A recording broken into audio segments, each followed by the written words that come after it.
Good evening, everyone. I'm Kamen Entchev. A-State basketball coach John Brady has had a busy summer. Coach Brady has finished his recruiting for this upcoming season. You'll hear more about that at 10.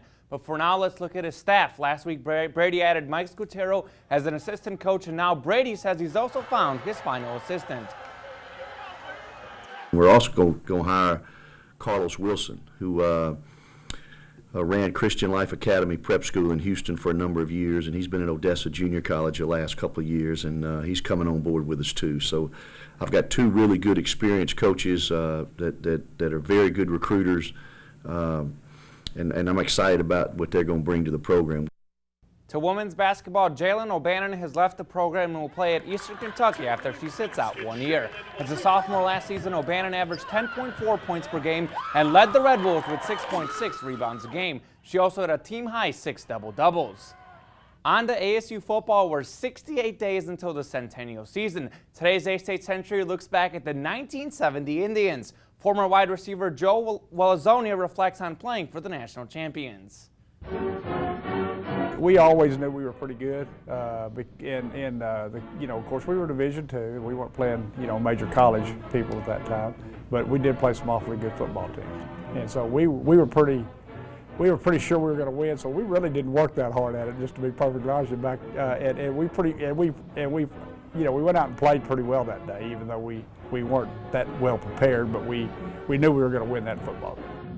In those days, you didn't have a playoff system. You had it was sports writers and AP who picked those things, So basically, we didn't know we would be number one until actually it came out in the newspaper that we were number one.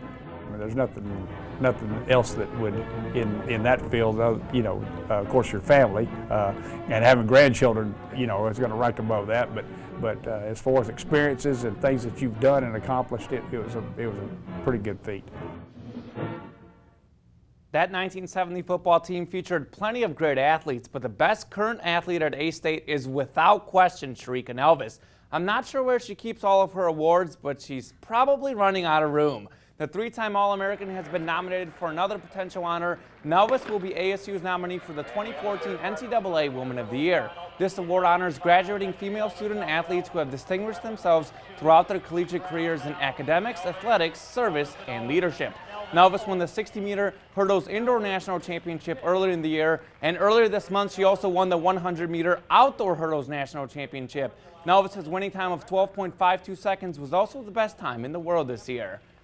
Nelvis hopes to make the 2016 USA Olympic team, and yesterday I caught up with A-State's greatest Olympian. Earl Bell won a pole vault bronze medal in the 1984 LA Olympics. He's also a USA Track and Field Hall of Famer. Bell's a former world record holder, and he's taken his skills and trained multiple Olympic pole vaulters. And he's done a lot of this work right here in Jonesboro, where he continues to teach pole vaulters of all ages and skill levels.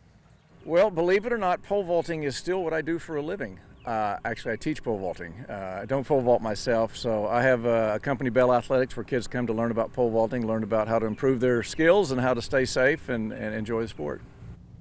Bell's one of the best in ASU history, and speaking of great athletes, Kansas has two potential guys that could get drafted here on the Thursday's NBA draft, but as a Mizzou fan, I'm going to say they're not going to do well. I can't say good things about Kansas players. Yes, you can. I'm going to say... I won't tell your MU friends. No, not going to happen. I'm going to say Embiid and Wiggins don't have a great NBA career. I'm going to say Wiggins, he will. I think so. Probably of the two, he's a better bet. Okay, all right. You can just keep your thoughts to yourself, you MU person. All right, we'll be right back. Don't go away.